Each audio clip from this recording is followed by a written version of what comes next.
Hello and welcome back to Path to Uni, part of the Southampton Sessions podcast series. I'm Sam, and today we're talking about one of the biggest decisions you'll make before starting university, where you're going to live. We're here in the Highfield Campus studio, and this episode is all about student accommodation. What different options are really like, what to think about before you apply, and what to expect, and how to make your space feel like home. We've gathered the questions students ask every year, the ones that come up in the forums, inboxes, and the ones we get asked at the open days.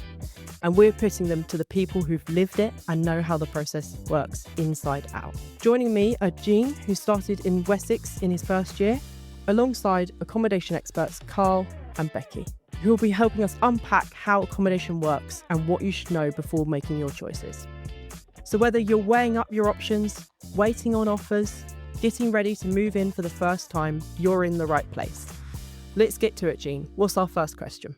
Yeah, so we get quite a few questions, but I suppose the biggest and most common question that we do end up getting from prospective students is sort of what's available, what is in Southampton for them? Okay, yeah, so good question. We have a range of options within our halls of residence. So in total, we own over 6,000 rooms within our halls of residence spread across 7 different hall sites. In addition to that, sometimes we partner up with private hall providers as well to offer even further additional options. So in regards to that, there's lots of information about what's on offer on our website, and we have video tours of hall sites and things like that to get an idea and a feel for each of the different sites. But just to kind of run through briefly now what we currently have. So in total, we own 7 different halls of residence. We have one in Winchester, which caters for the Winchester School of Art. That's Erasmus Park. So that was around 360 ensuite rooms at a particular hall site. So students, studying in Winchester, that's probably the most convenient one for them. Then within the city of Southampton, we've got a range of different options. Also to highlight, we also have self-catered and park-catered accommodation. So just to start with our park-catered, that's Highfield Hall. So that's one of our smaller hall sites, and that offers 180 rooms at a particular hall site, both en suite and ones with shared bathrooms.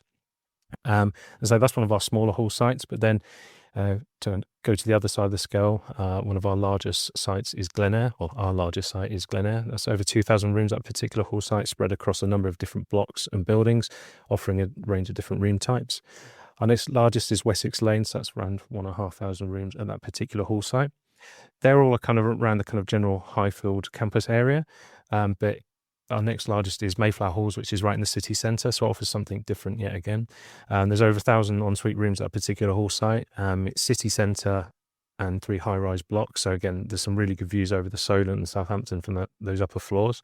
So again, offers something different in terms of location and the kind of style of building that's available.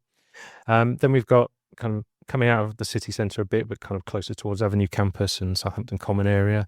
We've got Archers Road Halls, which is around 400 rooms spread across 2 different blocks there. And then we also have City Gateway Halls, which offers 360 ensuite rooms, a bit like Mayflower. It's kind of high-rise building. That's not too far from Wessex Lane Halls. And so they all offer something different in terms of the kind of categories.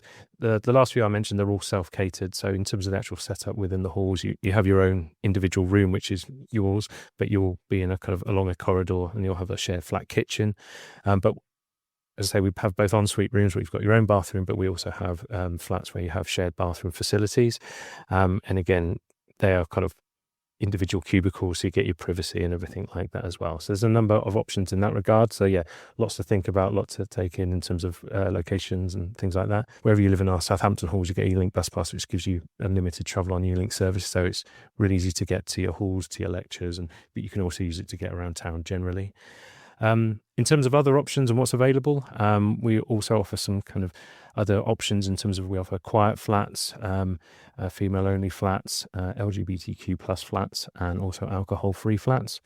And so there are other additional options that you can choose. And so just if that makes your experience living in halls more enjoyable, or makes you feel more comfortable, you can do so. One thing I always like to highlight, particularly regarding the LGBTQ plus flats, is that some from that community feel more comfortable living within a flat with others from that community, and it makes their experience better. But that's not for everyone, and wherever people live in our halls, as I say, we've got a wide variety of people within our halls from all different backgrounds, and it's a really good opportunity to meet people. So we expect people to be kind of accepting and tolerant of everyone within our halls, and it's a really good kind of community atmosphere across all those different hall sites. So that's just kind of a brief overview of what's on offer and lots to choose from. Yeah, it sounds like there's a lot of variety. And so I suppose a lot of it sort of comes down to research and kind of finding what's best for you.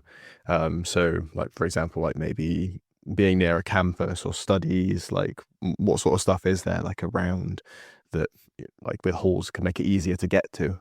I think one thing to consider is obviously you're here to get a degree and to study, but you actually spend comparably less time in lectures and seminars than you do, living your university life. Yeah. So it's important to check where you are going to be studying. You might be at our Avenue campus if you're studying humanities.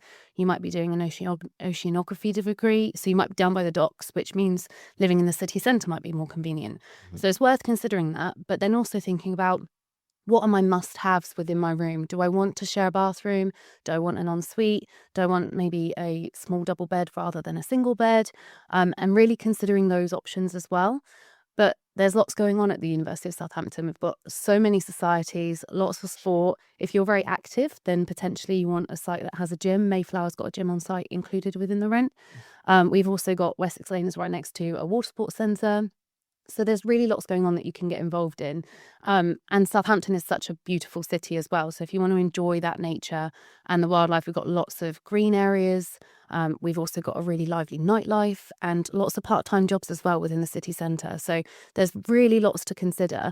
And I think getting a checklist together of what's important to you is probably what would be my first priority. And then going to our website and having a look at those options, breaking it down by the hall sites and looking into the rooms that are available each one. Yeah, it's interesting actually. I saw a stat the other day of how many different countries are represented in all of our halls of accommodation. We have, we don't just have UK students, but again, we have students from all over the UK, but all over the world, international university. So it's a really good opportunity to meet people. And that community aspect of living in halls is a big element of the experience. And again, we have lots of activities and events throughout the year that we run in addition to everything that the Student Union does and other societies and clubs that people can get involved with. So yeah, it's a really, as I say, living in halls, you are part of a community. It's a really great opportunity to get to meet people. And also we don't group people by course or anything. So you'll get to meet people from all over the university. And as I say, when people come in, quite often they're quite nervous saying, I don't know anybody, but because everyone's in that same situation, again, people are, I think, particularly in those first few weeks, are very more outgoing and getting to know people. And so because of the way we do things, we have events and activities, so it's a great opportunity to meet people. You get to meet people within your accommodation, but then because I say we don't group it by course or anything, people will get to know people through people on their courses. And so it's a really good opportunity, I say, to get to know people throughout the university. And that social element is very much a big part of living in halls and being at university. I say, obviously your studies are important, but there's so much more, and it's a good learning experience, but also it can be a good cultural experience as well. So living in halls, I think, is a very good experience, and we try and do as much as we can to help facilitate that, as I say, with events, activities and all those kind of things as well. Yeah, I would definitely agree with that. I think living in halls for me was really important because some of my best friends are from completely different courses that I never would have engaged with otherwise, and I now live with them as well. So I definitely recommend sort of going into halls. You get to experience like what other people go through, their courses, and sort of you get to see different backgrounds from life as well, because where you've grown up might not necessarily be where someone else has grown up. And it gives you a lot more sort of perspective on what to expect when you go into the real world. Because especially when you're back at home, it's quite sheltered. Like you know your social group, you know who's around you. You come to uni, it's completely different. And I myself definitely try to embrace it as best I can. And I think that it's an amazing opportunity to see all these different cultures, all these different people. But yeah, I definitely agree with that. I couldn't agree more that you get so much variety. I must admit, I used to work in the allocations, the teams that we'd like actually doing the booking, and kind of when you book things in, you kind of thought, actually, obviously we're putting people in rooms that they've booked, but sometimes you kind of think, just by putting two people together by chance, lifelong friendships, we even get people who end up getting married or become business partners or things just from meeting in halls. So yeah, it's kind of, it is really amazing kind of what can come from that initial kind of first meeting, or just, as I say, those kind of being allocated in the same flat as somebody or getting to know people through living in halls. Yeah. I think on that, the most important thing in my opinion is try and like embrace it. Say hi to everyone in your flat. Say hi to people in other flats.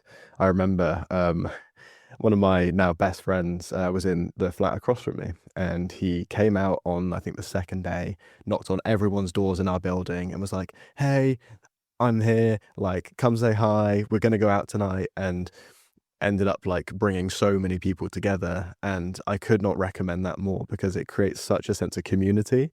Because then even when you're going to do your washing at Wessex, like you're walking over, you see someone, you're like, "Oh, hey, how are you?"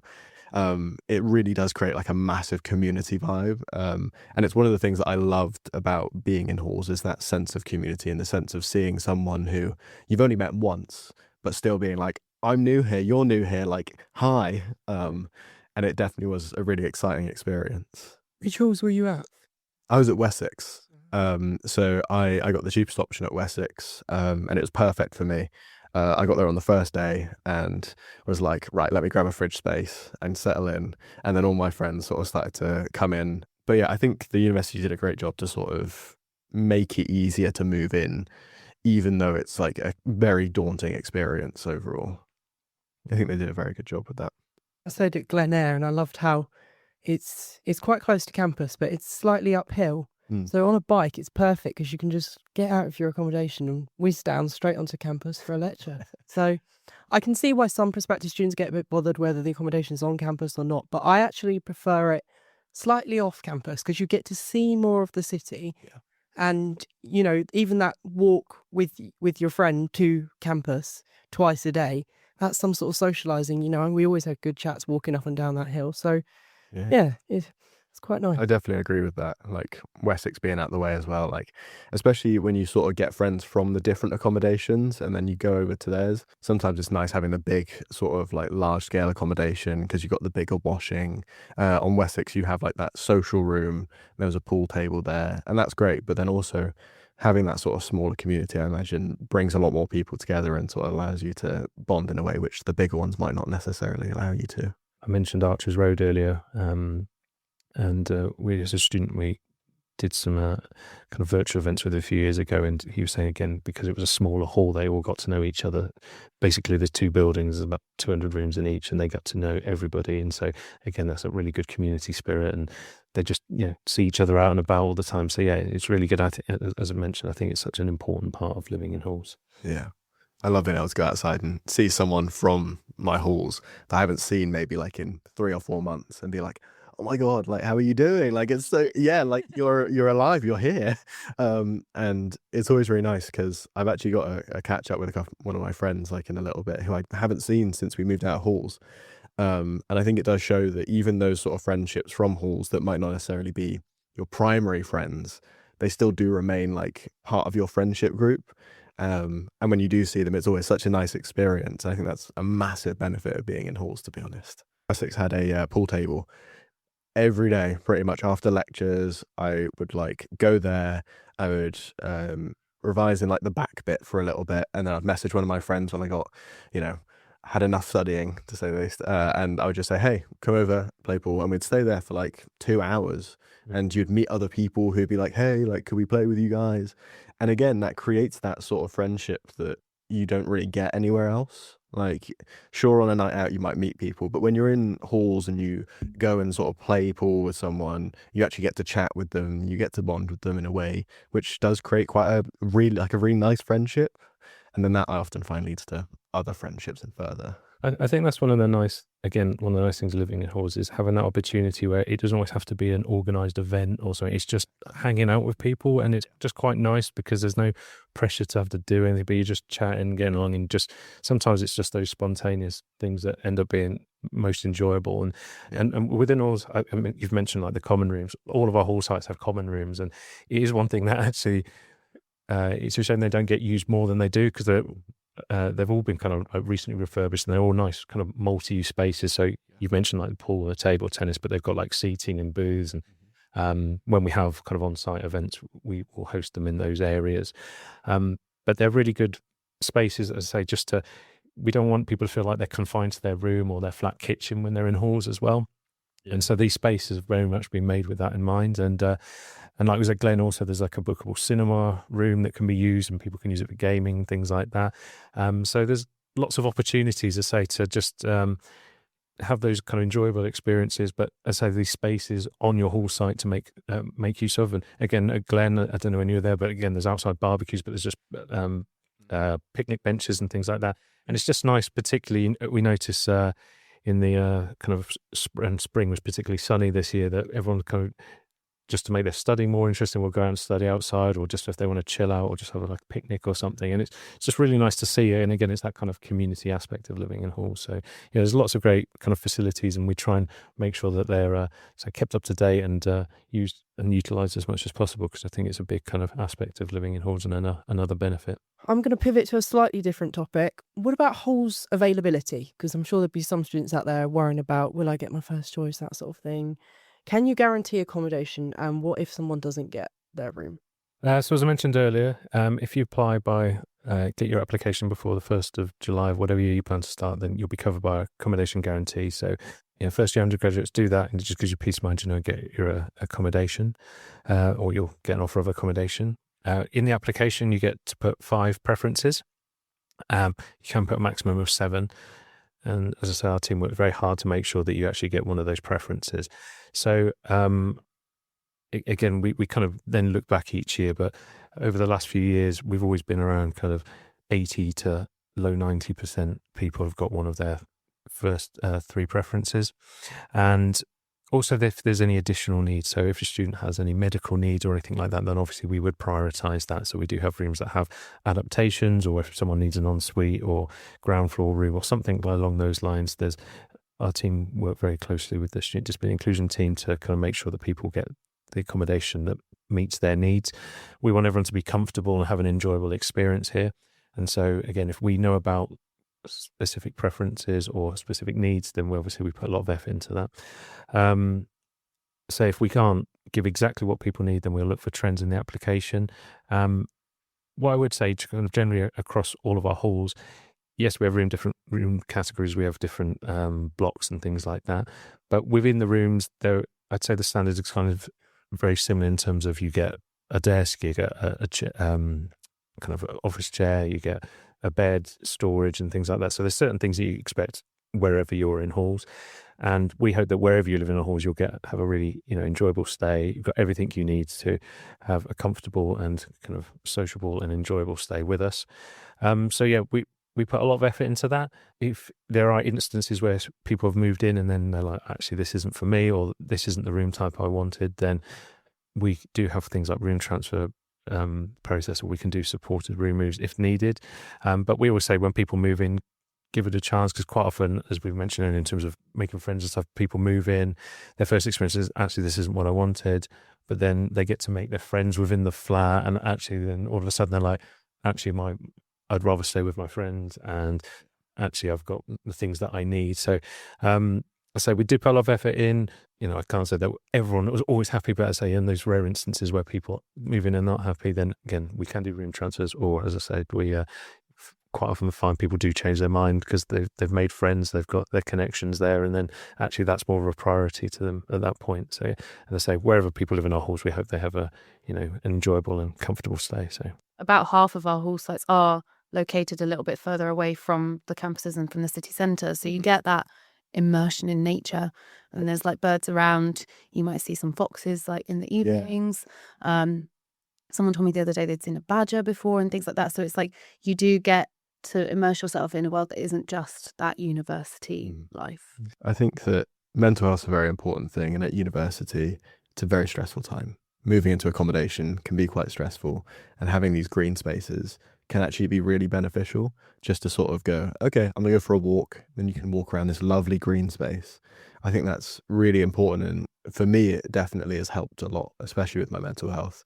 And Riverside's gorgeous as well. To be able to walk down there, which is just like a 5-minute walk from accommodation, it is really a massive benefit, I would say. Have that balance, don't you? Exactly, yeah. Go into the city centre and you can experience that kind of hubbub of city life, but also you can get away from it all. Exactly. I think that's one of the nice things, because we are within the city. You get to experience living in the city and what's around it. You're not, if you, and again, there's lots of nice things about being all on one campus, but then again, it's just kind of, you can become quite insular, whereas there's lots of things. And then again, there's lots of nice spaces around Southampton as well. So Definitely. I know on Wednesday afternoons, I assume it's the cycling team or the societies, quite often they meet near Glen and then they go off around kind of the South Downs or some of the nice, or the New Forest and the nice areas around Southampton as well. So it's nice having that option, those opportunities to kind of, experience the city, experience what's around the city and the surrounding areas as well. So, what I remember being quite nervous about the application process, never done something like this before, going to uni, all that. So, how does the application process work, and what are the sort of deadlines that people watching should be aware of? Okay, so we understand it can be quite daunting, and particularly there's a lot to think about. And so we've also already gone through all the options that are available. So then actually, how do you actually apply for them? So we try and make it as convenient as possible. So our application process, it's not exactly the same day every year, but you're looking around kind of late March, early April time it will open. And the one kind of key date is the 1st of July. So as long as you get your accommodation application by the 1st of July, whatever you're planning on starting, you'll be covered by our accommodation guarantee. So basically our accommodation guarantee is, again, something there just to give you peace of mind that you'll be able to secure accommodation with us. And it covers both if Southampton is your first choice, but also if it's your insurance choice as well. So if Southampton is your second choice, you might end up coming here, just to give yourself that peace of mind and take all the stress out of it, you can apply. And you'll still be covered by our accommodation guarantee. If you then don't end up coming here, you're not covered by anything, you're not liable for anything financially. So there's nothing to risk, and it's free to apply. If you know what you want to apply for, it can take as little as 10-15 minutes. It's all done via an online portal, and you have to put a minimum of 5 preferences, but maximum of 7. And it's all done, I say, online, and it outlines all the sites and the room types available, those particular hall sites. So we try and make life as easy as possible for you. So around the time that applications go live, we have virtual events that people can, again, if they've got any questions, or again, sometimes you've been to an open day or a visit day, but it can be a few months ago to refresh your memory. And so we have virtual events that are also recorded so people can catch up if you can't attend it live. Try and go through the whole process of how the application process works, but again, go through your options, and we have students available as well. So we try and support our students throughout, from pre-arrival right through to the application process. Once your application's in, a few things I highlight: it's not first come, first served. So it doesn't matter if you get it in 2 minutes before the deadline, you're still covered by our accommodation guarantee. You're still treated exactly the same. And then we allocate rooms based on the preferences that you've put in your application. Our occupancy management team do a lot of hard work in terms of making sure that you obviously get one of your preferences. And again, each year we kind of get a very high percentage of people who get one of the first 5 preferences. But if we can't match exactly what you want, then we'll look for kind of trends. Have you gone for the different room types but the same site? Have you gone for all en suite but different sites? And try and see what the kind of thing that you're looking for, what things you kind of main things you are looking for, within your application. Yeah, so it's all done online, and then you get email reminders, and when you get your offer, you'll be able to accept that online, and it'll outline kind of the contract length, the fees, and breaks it down into installments for you. Just everything's laid out for you, and everything's made clear. And as I say, we try and hopefully the way we do it makes life really convenient, takes all the stress out of it, and it just gives you peace of mind to know that you've got accommodation secured with us. And our accommodation guarantee covers all first-year undergraduates. So again, as long as you get that application before the deadline, you're all sorted, and you'll know you'll get somewhere to stay and start your university experience. Yeah. I think one thing that's really important is going to see the halls. That for me was massive. Like being able to actually go in, see all the halls, see what's sort of going on was really helped me decide what I wanted. Because on the virtual tours, they are great, and they help you remind you sort of what you are looking for. But actually being able to see what the rooms look like, what the kitchen looks like, it sort of gives you a different perspective and really allows you to realize, okay, well, I wouldn't mind having a double bed, but actually the single beds are perfectly fine. Yeah, it's definitely hard to, I think, picture yourself in one of these rooms if only you've seen pictures. Yeah. Obviously, not everyone can come to a visit day, but if you can, I highly recommend it. And you might realise that actually those preferences you had aren't that important. Yeah. I know when I went to university, I didn't come to Southampton, but I was set on having an ensuite. And then I saw the shared facilities and I was like, actually, These are really good. They're pretty good, aren't And maybe this will help build my confidence. It made me become better friends with my flatmates because we had conversations about, oh, what time are you up in the morning, when are you using the showers and things like that. So those visit days are very important if you can make it to one. We tend to open up Glen Eyre, which is really good to see lots of different types of rooms as well. So if you've got a lot of options that you're debating between, that's the time to really see it in person. Yeah, I definitely agree. I think also the shared accommodation is actually with the shared ensuite bathroom is actually really good. Mhm. In my head I was picturing this sort of like dingy looking shower, but when you get there it's quite nice. And I think one of the biggest and driving factors for me is the fact that you don't have to clean the shared shower. There are cleaners who will do it, at least on Wessex. And that for me was really useful because I do nursing, and so I don't have a great deal of time on my hands, especially when I'm on placement. And so it allowed me to not have to stress as much about making sure that I'm constantly cleaning something that I'm using. But yeah, I definitely think that it's a lot better than what I was expecting. And it's been like a really nice experience, to be honest. I think a lot of people have this fear that it's like some sort of like old PE style like communal Medieval. shower room, and you're all just lined up in there, and actually you get individual cubicles, you get your privacy, and unless you're very fortunate, it tends to be you're sharing with a certain amount of people, but it's very similar to what most people experience at home. Yeah. It's very with your family, so it's just that same kind of setup. And I say, unless you're very fortunate, very few people all have their own ensuite at home and whatnot. So it's just same kind of thing. And if some of the ratios at so for example, one of the flats at Wessex Lane, there's a number of bathrooms within the individual flat, and so you're looking at 2 to 3 people per bathroom, so it's not a lot of people. I think as well, because you are communicating with those 2 or 3 people that you are sharing that bathroom with, then you end up getting to know them better. You definitely. And building those connections, and then it means that you're going to be friends in the future, and you might decide that actually they're who you want to live with in future years. Yeah, it definitely helps form an opinion, especially if someone's using the bathroom and you talk about I would like to use it at this time, and then they end up using it constantly at that time. There's definitely been a few conversations I know from my experience in halls about showers and sort of when everyone needs to shower. And I 100% agree with you. I think it does create that sort of bond between people who you're closer to, because then also you can message them and be like, oh, this person's using the shower again when I said I wanted to. But no, I definitely agree. It's a helpful little preview, because when you go into future years, if you're looking at moving into a shared house, sometimes quite good know to what people are like with communal areas. It is very. They are. Yeah. Yeah. I definitely agree with that one. So they've had their own ensuite, and then you move in, and actually they're not leaving this bathroom in the best state, are they? Yeah. So yeah. To be fair, I got lucky. They were quite good. I only shared a bathroom with 2 others, and I do share with more than that at home. So for me, I wasn't that bothered about an ensuite, but some people are. So I kind of get the balance. But I remember in my first year, we had the kitchen inspections. Did you have? They're still there, aren't they? Yeah. So yeah, we have kitchen and inspections, and throughout the year we also do room inspections. There is a kind of a cleanliness element to that, but there's also just general kind of health and safety maintenance, just making sure that the accommodation is in the standards we expect.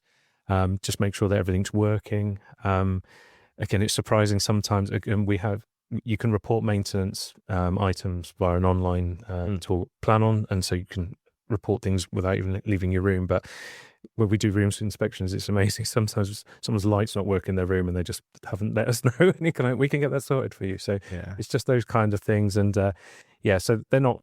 We give you notice when we're coming round, and so the kitchens are kind of scheduled in throughout the year, and then when we do room inspections, we give you notice when we're going to be coming, and so it's just a kind of general standard check to make sure everything's clean, everything's working as it should, and if we need to offer any support or anything to anyone in terms of say maintenance or whatever it is, then we can do so. So they are kind of throughout the year, but just to make sure everything's kept in good shape. It does very much force people who might not necessarily have the experience with cleaning their own home.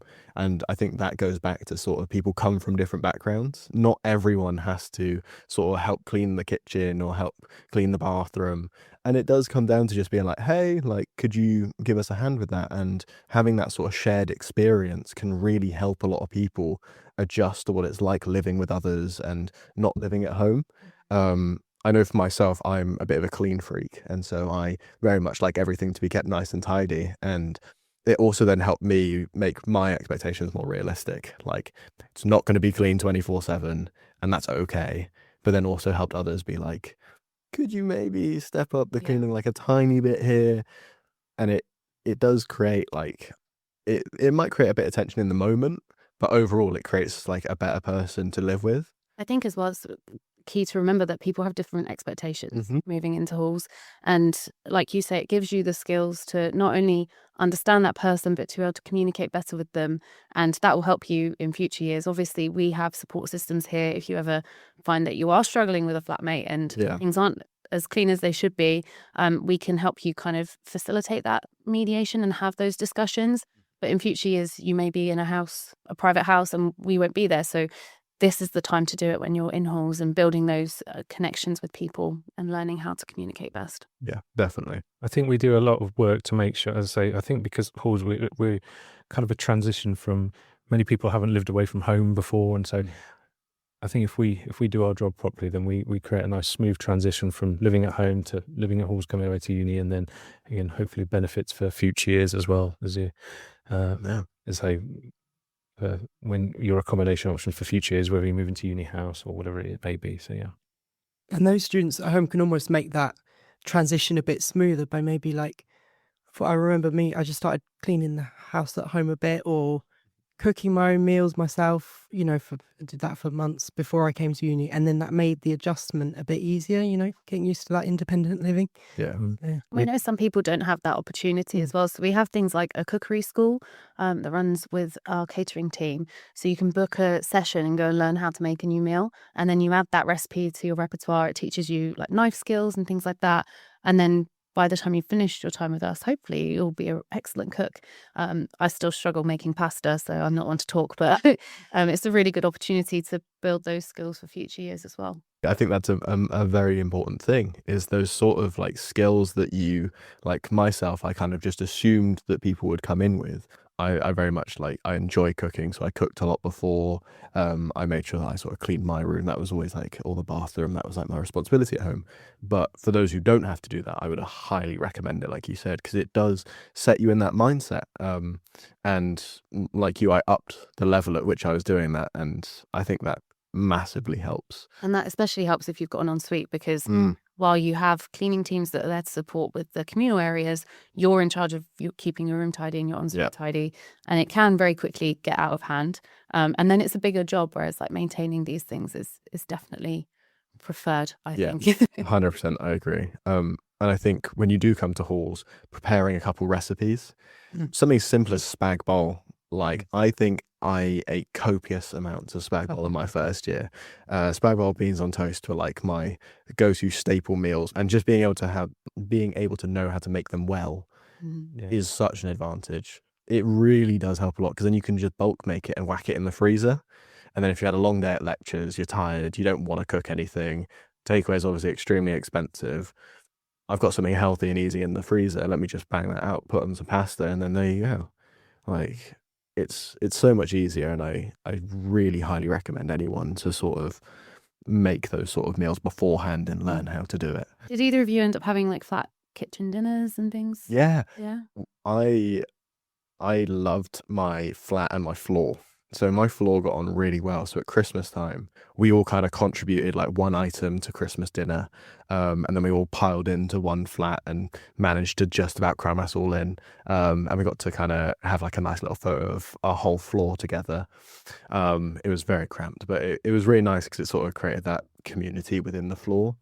And then also just my flat, we did a pancake day. And so we all kind of got together, like contributed a little bit of ingredients each. And then one of my flatmates sort of made the pancakes, and it was really nice. We've got photos on our house wall now of that. And so it's really nice to be able to remember those sort of times and look at it and think, oh, I remember when we did that. That was great fun. And yeah, so there were a couple little bits and pieces like that throughout time where we were able to get together as sort of like kind of like a little family almost, which was really nice. But yeah, with accommodation as well, like one thing that I will say, you do not need to bring everything from your house. Please don't, like, if I can give one piece of advice, you do not need 6 kettles in one flat. And we also provide microwaves now as well. So you've got a kettle, Exactly. you've got a microwave, and you never know, your flatmate who you become best friends with might have a full set of pans. Hmm. You don't need to buy your own set of pans. Exactly. I think we've obviously got loads of shops in Southampton. We've got, all the big major stores and places that deliver as well. We've got post rooms and everything on site, so you can have things sent to you. And, if you wanted them delivered by Amazon, they could arrive next day and be dropped off in one of the lockers. Yep. So you can get things quite quickly. So just see the lay of the land when you get here and go from there. Take the essentials. That's what we say. 100%. Me and my house got there. No one brought a kettle, which was a bit of a surprise. I was expecting at least 3 people to. But then we all literally looked on, I think it was Argos or something, and saw that there was one for like £6. And we were like, should we just split it and just get a kettle for the house? And we did, and it was fine. Like, I think it's so easy. I know I definitely did, to bring everything with you on your first trip. And it's really stressful because it's like, what if I don't have this? What if I don't have that? What if I don't have this? It's all right. You can take a breath. There will be opportunities where you can go out and get stuff. You meet your housemates. Like you said, maybe they have a whole set of pans and they're like, oh no, you could just use mine. It's so much easier. Also, you do not need like 6 rice cookers or 6 air fryers. They take up a lot of space. I know from Wessex, you don't have the largest amount of space in your kitchen. And so you have to be very smart with where you put the countertop appliances. Being patient and being smart with what you bring down will make a massive difference to sort of how you also then bond with your housemates. We've also got a swap shop at Wessex Lane. So people donate things when they move out. And then you can always go in there and see if there's anything that fits your needs as well. So that's really handy. Yeah. That's a good idea. Got a kitchen scale from there at some point, which was amazing. Needed The that. kind of thing that you probably wouldn't have brought when you first definitely went not. to university. Yeah. Yeah, it's those sort of things that kind of slip your mind, and then you get halfway through and you're like, oh, I want to make something. And then you look in your cupboard and realize you don't have any of the stuff that you need to make it. So you pop down there and there's like a spatula, a scale, and you're like, wonderful, I've got everything I need now. And we try and provide information prior to arrival. You said nobody brought a kettle, so let me some of our messaging to get through in terms of things like that. But yeah, again, colanders, things like that. There's the amount of things that people bring, and then they take up space, as you say. But then, so yeah, and also I know this doesn't apply for so much maybe for international students, but many people do will pop home at various times. So don't feel like it's not like, right, I need to get everything right this first time. I can never get anything else in again. So yeah. Yeah, definitely. It's try not to overthink it. Just get those essentials in, and And we do have those post rooms as well. So if you've left something at home, your family, as long as it's not too big, can send it down for you, and then you don't need to make that journey sort of midterm as well. Yeah, definitely. I mean, on the other extreme, I remember one intake weekend we had to stop a parent getting a washing machine out the back of a van. Oh no. And we were like, no, there's laundries on site. There's nowhere to plumb it in anyway. Oh my gosh. On that point, the at Wessex, a lot of the washing is they have their own sort of cleaning built in, detergent. Yeah. And so I ended up sitting with a bottle of detergent in my room for like almost the whole of first year because I didn't realize. Yeah. But that was really useful because that's like a massive cost that I kind of didn't take into consideration. All of the laundry is included in your fees. So I think that just takes a bit of pressure off when you're moving down.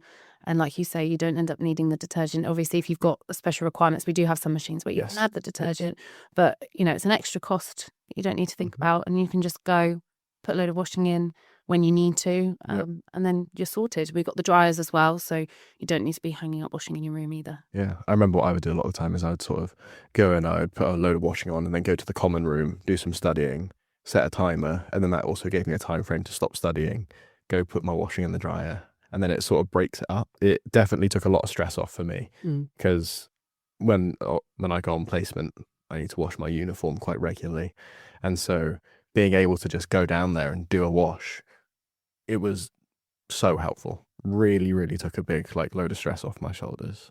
So following on from that, what about private accommodation in Southampton and Winchester? Can you give me a bit about what that's like? Yes, so we have, we're obviously a big city, so we have a lot of accommodation throughout Southampton. We've got a few key sort of more student areas. So we've got Highfield, obviously near the university. We've got Portswood. We've got sort of Bedford Place area. There's a lot of student housing there. And it's definitely something that a lot of students go into private accommodation, and there are so many options available. So we reiterate to everyone, don't panic. You don't need to arrive at university and then start looking for a house like the next day. Definitely take that time to like settle in, get to know your flatmates, get to know your course mates, find those people that you really connect with, and then start to think about accommodation for the next year. But it's definitely not something that you need to worry about. So we operate an accredited scheme called SASH, where we work in partnership with Southampton University and the council to provide accredited accommodation for students. So it's sort of like a student version of Rightmove, where we list lots of properties by landlords that meet our standards, and you use your university email address to access it, and then you can look at all of the properties that are available. You can also look for housemates if you've already got a house and you've got a spare room, or you can connect with other potential housemates if you haven't yet found people you want to live with. So that's a really good resource. We also do have private halls throughout the city, so there's lots of options there that you can look at. One of them is Aran Point, which we work with for first year students as well. But then there's also the potential to move back into halls. It's not guaranteed for future years, but we do run a returners campaign that opens sort of in the springtime, and we'll communicate that when you've joined us sort of in your second term. So it's definitely something that you don't need to panic about, don't need to stress about. It's good to be thinking about it already and just considering what those options might be. But there are so many options, and you don't know what you're going to want to do when you arrive here. So don't stress. And we've got our team that are available to support. We have the SASH team, and the Students' Union also have an advice centre. So they're great to talk to if you ever do get concerned about that. Maintenance is included in your fees. So we maintain the buildings throughout the year in the hopes that nothing does go wrong. And then when these things happen, we work to resolve them as quickly as possible. So we let people know so that, no one needs to panic. If there's ever a risk to this residence, then we will make alternative arrangements. So that might be alternative halls accommodation, private partners, and so on. But it's something that, you don't need to worry about, because we will keep that in hand, and we'll get our teams to fix it. And you never know, like you say, you might meet new people in alternative accommodation. But if anyone is in halls and they notice an issue, they can report problems on that Plan On app, which is where we report the maintenance problems. And a member of our team will come out as quickly as possible, especially if it's something like a gas leak, a fire risk and things like that. We're really on it with making sure that our halls are safe and up to standard.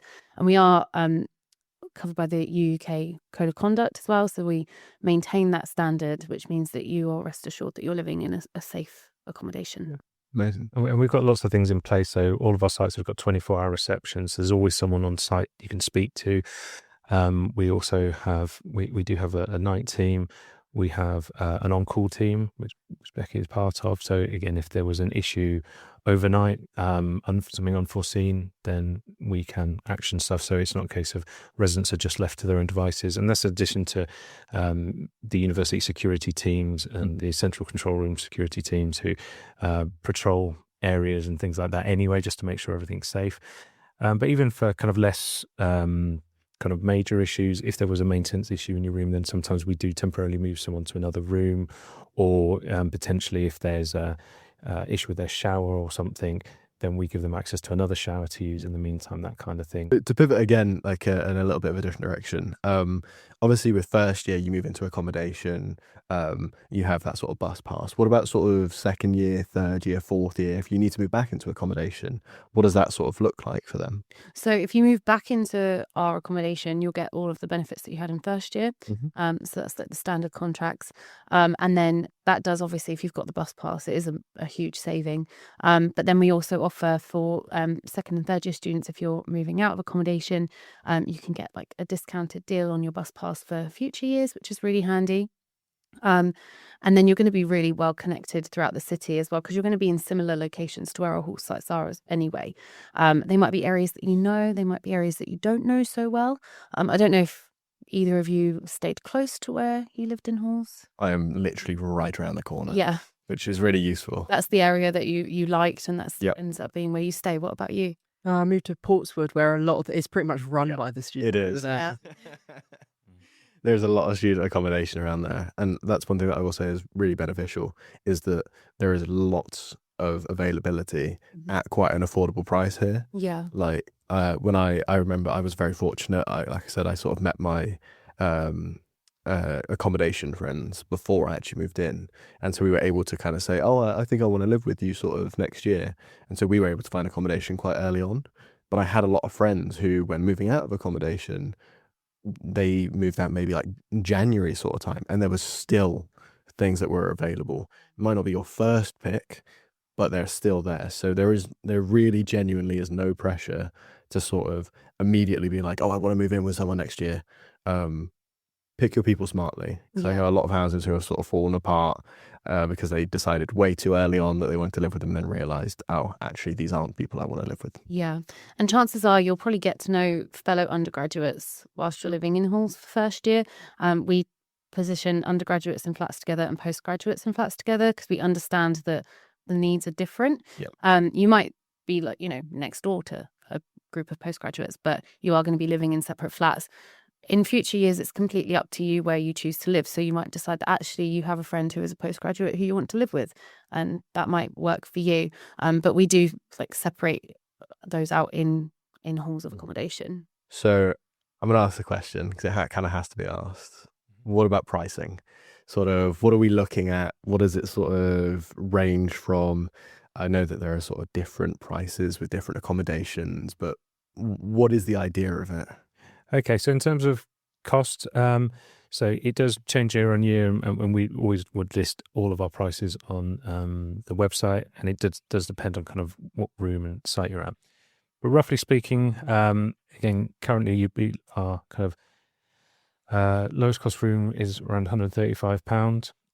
More expensive rooms, you'd be looking kind of like around £200. But in terms of all the things that we've mentioned, so that's everything included. You're not going to have to pay utilities, Wi-Fi, laundry, as you mentioned, and detergent, things like that. That includes the bus pass. So we try and include as much in it as possible. Make your life easy as possible, but also we hope it provides good value for money as well. If you're in part catered halls, the cost of the catering is also included in that. So again, looking at so just to actually, we haven't gone over what's included in the part catering, but the part catering, you get breakfast and dinner during the weekdays. Saturday you get brunch, and Sunday you get a Sunday lunch, and that on kind of menus that are updated on a kind of daily and termly basis. And so, the cost of those rooms, that would include the cost of the catering within that as well. Mm-hmm. So again, we try and include everything in that, 24-hour receptions and everything like that as well. But we understand there are kind of cost of living, it is a challenge for everybody, but particularly if you're a student and you're living away from home, it can be quite challenging.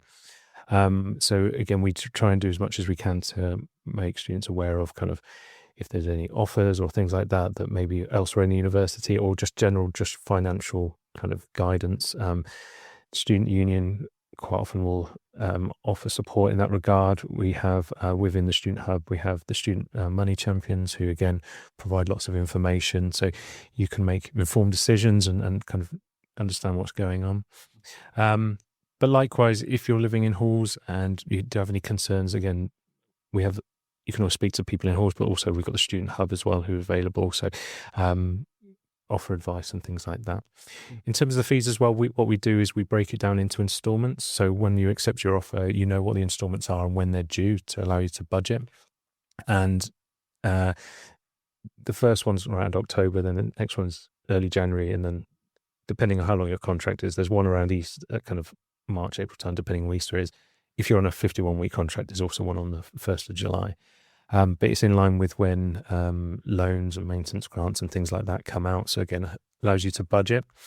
But also in terms of finances as well, as Becky mentioned earlier, potentially might be looking at kind of part-time jobs and things like that to supplement it, kind of your maintenance loans and things like that. So additionally, there's lots of options in that regard. You can work as a student ambassador. So got a vested interest in this because we use lots of student ambassadors for our open days and visit days, but also we've got lots of opportunities to kind of work with the university as well. And again, that's doubly beneficial because you can say your insight to prospective students to let you know what's going on. So I guess I've kind of covered a lot there, but in terms of the cost, that's kind of generally what the cost is, but we try and include everything we can and also offer support just generally for kind of financial matters as well, just so that you're informed and know what's going on. I think a really good resource to kind of look at everything that's included. You've obviously got the University of Southampton website with all of the details about, what's included in those fees, and that includes the contents insurance as well as your Wi-Fi and your bills. But also we've got a website for our residents called Halls Life. And that's got lots of information about your accommodation, your fees, sort of what living at the halls is like. We also have a halls guide for each of our different sites, but it's also got all of the events that we run in halls, events that are open to our residents. It's got our recipes from the cookery school, ways to book onto the cookery school, insights into exam tips, different things that are going on site, potentially just a little bit of a make the most of Southampton sort of guidance on there. So that's a really good tool to use to sort of look at the room options, but also see what actually being a resident is like and get that balance of planning ahead for the practical things, but also thinking about planning your lifestyle too. That sounds really useful, to be honest. And important to mention that the standard contract is 40 weeks, isn't it, or something? And it's kind of aligned with the uni. 38 and 41 weeks, 38. Probably the most applicable for undergraduates. 38 sort of finishes a little bit earlier, so you might have a bit of a gap if you're going into a private house. The 41 week is almost perfectly aligned with private contracts, so you can potentially move straight in. Obviously that will depend on the house that you end up picking. 51 weeks tends to be for postgraduates, but if for some reason you choose that you want to stay in halls over the summer, we have summer accommodation available that you can apply for, and that's really good if you've got a placement, or if you are doing a part-time job and potentially want to keep that going over the summer months. I know the 40-week one gave me 5 days where I could move all my stuff over before I had to give my keys back.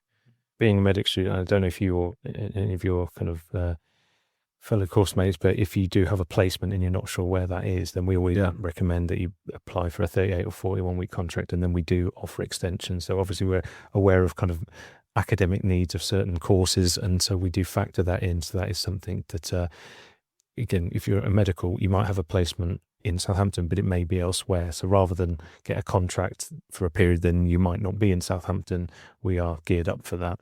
And likewise, if you do return to halls, I guess one of the benefits, if you have a 38 or 41 week contract, you don't have to pay for those summer months, and then you can move into hall in September. So it just saves you some money there and potential accommodation you might not need. So, but again, we provide lots of information support around the times that these coming up. There's a housing fair that the SUSU run that we also attend. So there's lots that we do in terms of accommodation for future years, and just generally knowing what your options are in those regards. It's also worth noting that although those 38 and 41 weeks mean that you need to move out for summer, like winter break, Easter break, you are able to stay in your room. You don't need to pack up anything. You don't need to go anywhere. Like, that is your room for the duration of your contract. So it means that if you want to go on holiday during those breaks, you don't have to worry about moving everything into sort of storage or anything like that. It was definitely useful for myself having placement, like being able to just sort of know that I have a place where I can stay and not have to be too concerned about where I need to go, where I need to move to, was definitely really beneficial. I mean, covering those costs as well, that 135 to 200 a week. Did you have a part-time job to cover stuff? I did a lot of work with the university. For me, it was extremely beneficial because I'm quite passionate about nursing. I love the course here. I did a lot of research into sort of other universities, this university, trying to figure out what I needed. And for me, nursing in Southampton has been incredible. And I love being able to sort of go out on an open day and do those talks where you sort of get to say to people, trust me, this university is good. I might be getting paid to say this, but as a student, know that this is the truth, because often it's very different hearing from a lecturer or a representative from the university instead of an actual student voice. And so being able to sort of be that voice for a lot of students and get that sort of information out there was quite important for me. And it's also given me a lot of practice with public speaking and being able to speak in front of a large audience, which I very much was not comfortable doing before I came to university. And it allowed me to sort of develop a part of me that I wouldn't necessarily have been able to. Not to mention also they pay really well for the work that you do. And I honestly, I would recommend, if you do get the opportunity to be an ambassador for the university, I would definitely recommend doing it. You get to develop a lot of personal skills, as well as hard skills as well. And so that's mostly what I did, to be honest. Yeah. And it helped a lot. 100%. I remember coming to uni and I was so unsociable. I couldn't talk to anyone. Actually, it was that flat dynamic, you're forced to speak to people when you live to them, which for me was a very good thing because I got on with them so well. Could not agree more. And you come out your shell when you come to uni and start speaking to people, and that's so important in getting a job, after uni. I've spoken to ambassadors who say that they don't actually talk to the people on their course. Like they get to sort of third year and they realise there's someone that's been there the whole time that they've never even met before. But they know people in their accommodation. They've been an ambassador. They've spoken to hundreds of people on a visit day. Yeah. So it's not necessarily like at that point, it's not competence. It's just like who you happen to interact with. And then, you build all these extra connections. 100%. And you speak to someone that you never really thought, you didn't know their position. Like a lot of the time on open days, there'll be people dotting about who are like higher representation of the university. And then they'll come to you and say, hey, I really liked how you spoke in that. Can you come do this instead? And then you build those connections, and it builds a lot of confidence, I would say, like, especially sort of being someone who was very shy, very reserved, had a very small friend group back in secondary school, like to coming to university and now doing something like this, like you said, I never ever would have thought that I would sort of be able to do this as like a younger kid. And I think university and accommodation is so beneficial for that. And like you said, it just brings you out your shell. It forces you to be. Because if you're not, then you're kind of stuck in your room and it's not as fun. Yeah, I think that forcing the issue, as you say, and as you say, maybe takes you slightly out of your comfort zone, but then people do adapt and kind of do learn new skills and build those friendships. Also, I just want to pick up, you mentioned in terms of working as ambassador and actually giving your insight, and as you say, that is that student to student or peer to peer kind of information and guidance is really valuable. And as you say, a prospective student, or a current student, you're much more likely to understand or be interested in something that a current student's saying than, again, if I was telling you, for example. But we very much take that in, but like we do internships each year, and we do lots of what we call like co-design work, so that we actually get the student input, so that with our communications that students are saying, oh, actually, what is it you wanted to know? What do you need? And also it feeds into, I mentioned we've done refurbishment of common spaces and things like that.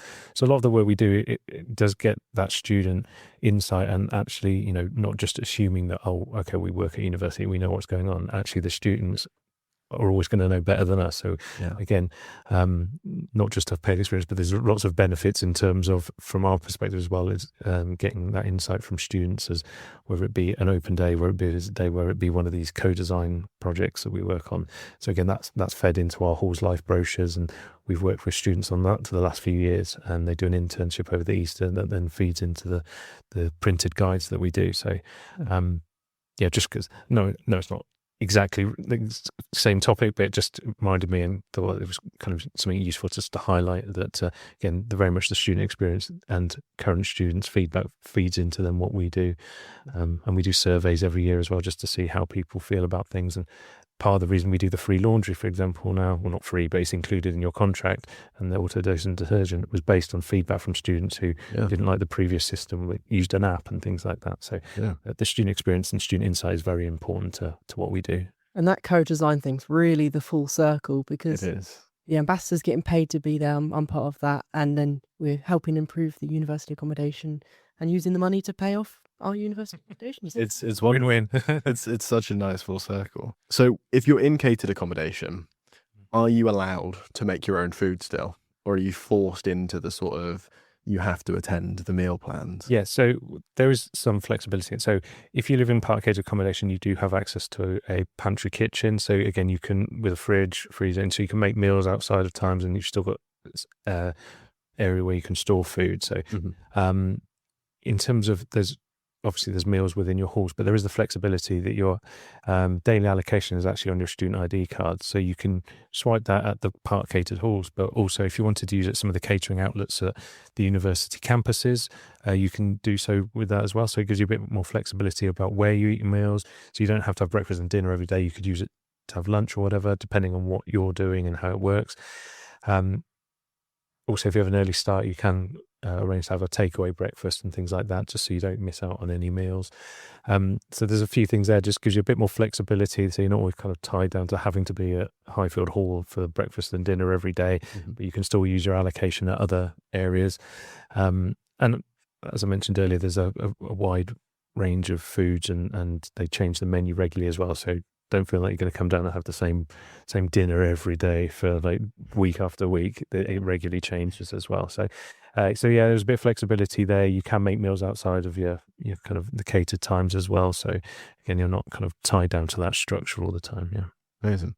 Well, that's good, because I don't know about you as a university student, but every day is different at uni. It very much is. In a good way. I like. Yeah, it really it helps you adapt as a person, I would say, because when you actually go into the real world, not every day is going to be the same.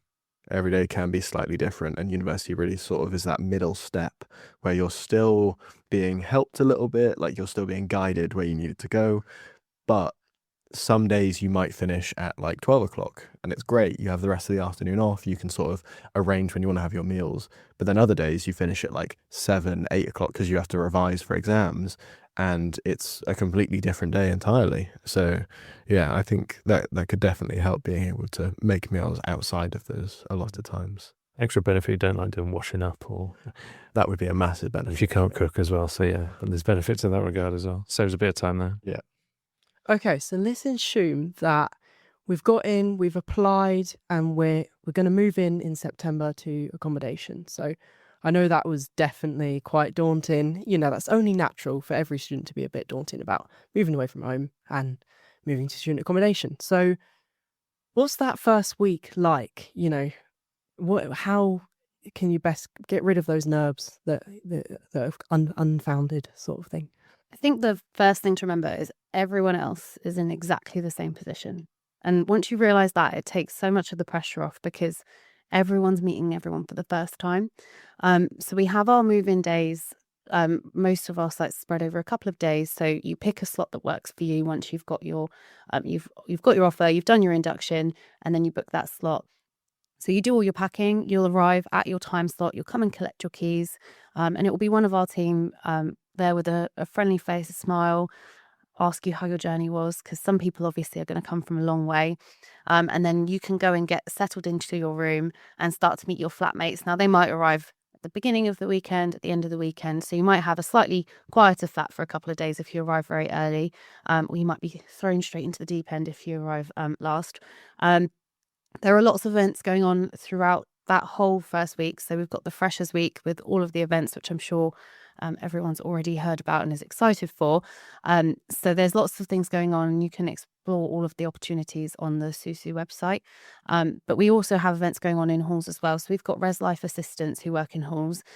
They're current or former residents who have experience of the sites, and they put on events like games nights, quiz nights, pizza nights, which are always very popular.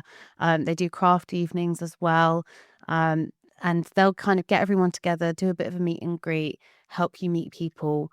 Those are normally held in the common spaces as well, so you'll get to know your site a little bit better too. And I'd also recommend in that first week, you'll get your halls guide, which has a map on the back of it of your hall site, kind of familiarising yourself with your site so you know where things are. And then when your course starts the next week, you can really get stuck into it. And then you can sign up to lots of different events and societies with the Freshers Fair. So that's organised by the Students' Union. And then we also have our Res Life Fair, which takes place at our hall sites. So we've got one at Glen one at Wessex Lane, and one at Mayflower, which all students can attend who are in halls. And that's an opportunity to meet the services that are really going to support you throughout your time at the university. So that could be the local GP, it could be our student wellbeing team. We have people from the gym there helping you secure your membership. There's normally some sort of like challenge involved as well. So it's a great opportunity to meet those services, but also everyone else at your hall site is going to be there as well. So you can get to know more people too. And then you're properly into university, and there's going to be lots that you're getting to know throughout your time as well. So you don't need to learn everything in those first couple of weeks. But it's a really exciting time. And I would recommend just kind of diving in, doing the things you want to do. Don't feel pressured into doing the things you don't want to do, because you're now at university, you're an adult, this is your lifestyle, so you can kind of pick and choose what you're excited about. Yeah. How were yours experiences when you moved in? When you did? So I think that there was quite a lot of different experiences that people had. I personally, I'm not hugely into clubbing. I'm not a massive fan of going on nights out. And so I sort of tried to attend the things which were more focused around daytime sort of activities. One thing that I would say that I would definitely recommend is go to the Freshers' Fair. You get a lot of free stuff. And that is very beneficial when you're first sort of moving in. And it gives you a lot of like coupons and vouchers. And I remember one that I got was like for a free waffle at this place. And so me and one of my housemates went like the next day and just like talked and like sort of got to know each other a little bit more. And so it does facilitate you to do a lot of these sort of smaller activities outside of the university. But yeah, I could not recommend more to go to these sort of events. Like, even if it's not night out or if it's not the Freshers' Fair and nights out, like, just do all of it that you feel as if you can do. But like you said, don't feel pressured to. Make sure you take time for yourself, adjust. It's a very stressful period. I know that there were definitely some nights where I had to just sort of sit down and be like, okay, I'm at university now. This is different. This is new. But I then have to remind myself that it's okay. Like I said, everyone's in this position. Everyone's feeling nervous. Everyone's stressed out. And sometimes saying that to someone can really make a big difference. Like going to see your housemate and being like, I am absolutely pooping myself right now. Like, this is terrifying. And they'll probably respond with, oh my God, I feel the exact same way. This is absolutely terrifying. And that then creates a little bit of a bond, takes some weight off your shoulders. But for me, I just tried to do everything and anything and really sort of get involved. Remember there's a plant fair that happened, went along to that because why not? And I have my tree that I got there now till this day. But the little things go a long way, I would say. Yeah, Freshers' Fair. What an amazing way to get up with your flat and go and enjoy an amazing event. So we've talked about a lot today, but what would you say the sort of things that the prospective students should remember for coming into accommodation? In terms of accommodation, let's say we've got a number of different sites, so try and familiarise yourself that. You can go on our website, there's lots of information on there. We also have videos. You can also check out our Halls Life website where we've got images of all the different room types, things like that, just to give you an idea of what we offer. I guess one of the key things is actually when you come to apply, if you don't remember anything else, but the 1st of July deadline for getting your accommodation application in, it's all done via an online portal, so that's a kind of key thing to take away. And just generally speaking, that, you know, if you do have any questions or queries, you can always contact the Student Hub about accommodation. And I say there's a lot to think about, and it can be quite daunting, but we put a lot of effort into trying to make life as convenient and make that transition from living at home and to living in halls as smooth as possible. So there's lots of information out there, but if there's anything specific you need to know, you can always get hold of us if needs be. And if you can, I know it's not possible for everyone, try and attend a visit day or an open day. We do have halls open that you can have a look around, and it might not be the exact room that you'll end up living with, but it gives you a good idea in just terms of what the layout of a flat is like, how it works, and you'll get to speak to student ambassadors and staff as well and answer any questions you may have. And it will just give you a feel for the city, give a feel for halls. So if I was to recommend anything, I would recommend those things. And that is all we have time for on today's episode. Thank you, Jean, Karl and Becky for joining us. I wish I'd known this all when I was starting researching university accommodation. I hope our discussion today has helped some of you in just the smallest way with what can be a daunting process, moving away from home, but also helped with some of the burning questions and put your mind at rest and help you feel more informed when making these choices. Maybe even helped your parents and supporters too. If you have any questions or topics you want our future podcast episodes to cover, drop us a comment and we'll see what we can do. Good luck with everything this year brings, and we hope to see you on another episode of the Southampton Sessions.